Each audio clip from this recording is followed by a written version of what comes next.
তো আজকে দেখো একটা রেসিপি নিয়ে চলে এসেছি। অনেকে হয়তো খেয়েছো বা অনেকেও খাওনি। তো যারা খাওনি বা যারা খেয়েছো সকলেই কমেন্ট করে জানাবে। তো তোমরা ভিডিওটা দেখেই বুঝতে পেরেছো কী নিয়ে চলে এসেছি। হ্যাঁ, আজকে শাপলা ফুলের বড়া বানাবো। তো ওই শাপলা ফুল নিয়ে চলে এসেছি। তো বন্ধুরা, শুভ দুপুর, কেমন আছো সকলে? আশা করি সকলে ভালো আছো, সুস্থ আছো। চুমকি লাইফস্টাইলে তোমাদেরকে জানাই অনেক ভালোবাসার শুভেচ্ছা। তো দেখো এটা হলো শাপলা ফুল।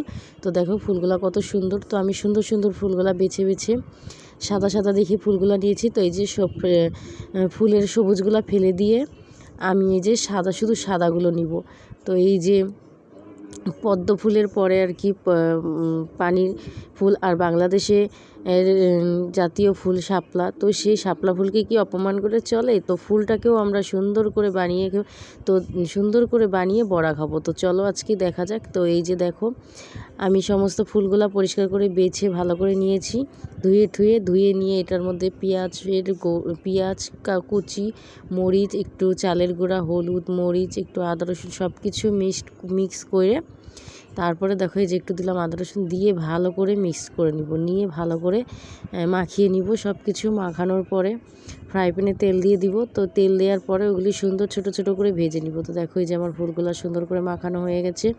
তো এখন এই যে একটা একটা করে ফ্রাই প্যানে দেখো দিয়ে ভেজে নিচ্ছি। তো খেতে কিন্তু খুব দারুণ টেস্ট হয়েছিল। তোমরা যদি খেতে চাও এভাবে তো বানিয়ে খেয়ে দেখো, খেয়ে আমাকে অবশ্যই কমেন্ট করে জানাবে কি কেমন লেগেছে।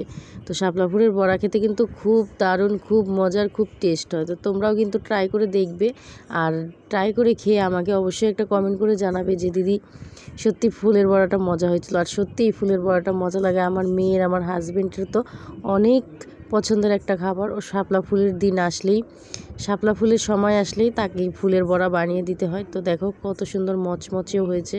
তো সত্যিই সুন্দর মজাও হয়েছে।